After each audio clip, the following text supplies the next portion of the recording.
అందరికీ welcome back to my channel Madhu talks official. ఈరోజైతే ఈషా ఫౌండేషన్కి స్టార్ట్ అయిపోయాము. ఇది వచ్చేసి బెంగళూరు నుంచి నియర్లీ 80 కిలోమీటర్స్ ఉంటుంది. అండ్ అవలగిరి అనే విలేజ్లో లొకేట్ అయి ఉంది ఈ అడ్రస్ వచ్చేసి.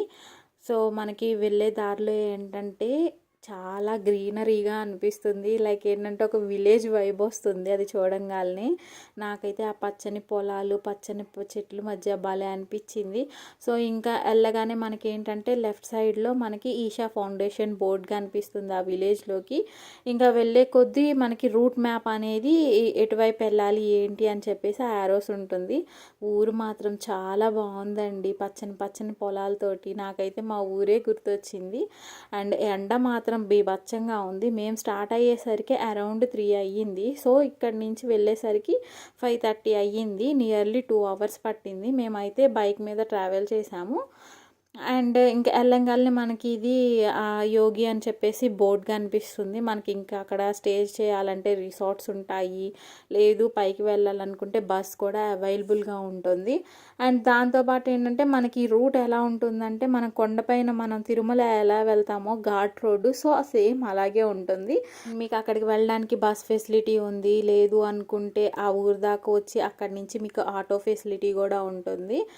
అండ్ మనకి వెళ్ళే దారిలో ప్రతి దగ్గర మనకి ఒక బాక్సెస్ లా ఉంటాయి. అదేంటంటే తేనె, మనకి ఒరిజినల్ తేనె ఎలా అయితే అమ్ముతారో సో ఆ తేనె కనిపించింది. రిటర్న్లో తీసుకుందాంలే అనుకున్నాము, మేమైతే ఆగలేదు.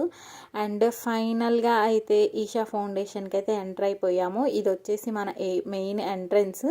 అండ్ అక్కడ నాగదేవత విగ్రహం అయితే ఉంటుంది. అండ్ ఇక్కడ ఎదురుగా కూడా ఆమె విగ్రహమే ఉంటుంది. ఆ లోపలికైతే ఫోటో ఎల్లో లేదు, సో అందుకే నేను క్యాప్చర్ చేయలేదు. ఫైనల్గా శివయ్యని చూడంగానే అసలు నాకైతే మాటలు లేవు. అంత పెద్ద స్టాట్యూ ఎప్పుడు ఫోన్లో చూడడమే తప్ప రియల్గా చూడడం అయితే ఫస్ట్ టైము. నాకైతే ఆ ఎక్స్పీరియన్స్ మామూలుగా లేదు. ఒకసారి మీకు కూడా అలా రౌండ్ వేసి చూపించేస్తాను, ఒకసారి మీరు కూడా చూసేయండి. అక్కడ ఉన్నంతసేపు మాత్రం మనసు చాలా ప్రశాంతంగా ఉంటుంది. అండ్ అక్కడ ఎటువంటి ఎంట్రీ ఫీ ఉండదు, పార్కింగ్ ఉంటుంది. అండ్ ఉండడానికి రూమ్స్ అవైలబుల్గా ఉంటాయి. అండ్ వాష్రూమ్స్ కూడా ఉంటుంది. అండ్ ఫుడ్ కూడా అవైలబుల్గా ఉంటుంది. చాలా బాగుంటుంది. మీరు వెళ్ళాలి అనుకుంటే కనుక ఖచ్చితంగా మంచిగా డే టైం ఎలా ఉండిద్దో అనుకున్నా, వెళ్ళేసరికి లేట్ అయిద్దేమో, మళ్ళీ డే టైం ఎలా ఉండిద్దో ఎక్స్పీరియన్స్ మిస్ అవుతానేమో అనుకున్నా, కానీ వెళ్ళేసరికి 5:30 అయిపోయింది. కాబట్టి ఇంకా మంచిగా వీడియోస్ ఫొటోస్ తీసుకొని ఇంకా లోపల దర్శనానికి వెళ్దామని చెప్పేసి వెళ్తున్నాము. అండ్ నాకైతే దేవుడిని చూడగానే భలే అనిపించింది. నేను ఇంకా దర్శనము ఆ పైకి వెళ్ళి చేసుకోవాలేమో అనుకున్నాను, కానీ అలా శివయ్య కింద ఒక చిన్న గోపురంలా కనిపిస్తుంది కదా, ఆ గోపురం కింద గుళ్ళో మనకి లింగ రూపంలో శివయ్య అనేది దర్శనమిస్తాడు.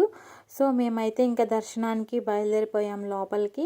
అంటే ఇక్కడ ఎటువంటి ఎంట్రీ ఫీ టికెట్ ఫీ అయితే ఏమీ లేదండి. మనస్ఫూర్తిగా శివయ్యని చూసినంతసేపు చూసుకోవచ్చు.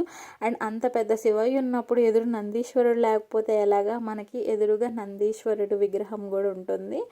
అండ్ ఇంకా లోపలికి దర్శనానికి వచ్చేసాము. సో లోపలికి వెళ్ళిపోయి ఇంకా కౌంటర్లో మనకి సైడ్ ఏంటంటే కొబ్బరికాయలు, మామూలుగా ఫ్లవర్స్, ఇంకా మీకు అభిషేకం చేయాలనుకుంటే అభిషేకానికి సంబంధించిన వాటర్ ఇస్తారు ఒక చిన్న గ్లాస్లో. అండ్ ఇదేనండి లోపల మనము దర్శనం ఇచ్చే శివయ్య లింగము. అండ్ చూడటానికి మాత్రం చాలా బాగుంది. మనస్ఫూర్తిగా శివయ్యకి అభిషేకం చేసేసి మనస్ఫూర్తిగా దండం పెట్టుకున్నామండి. శివయ్యకి అభిషేకం చేసే ఛాన్స్ వస్తే ఎవరు వదులుకుంటారు చెప్పండి. ఇంకా మేము కూడా అభిషేకం చేసేసి మనస్ఫూర్తిగా దండం పెట్టుకొని ఇంకా పక్కకు వచ్చేసాము.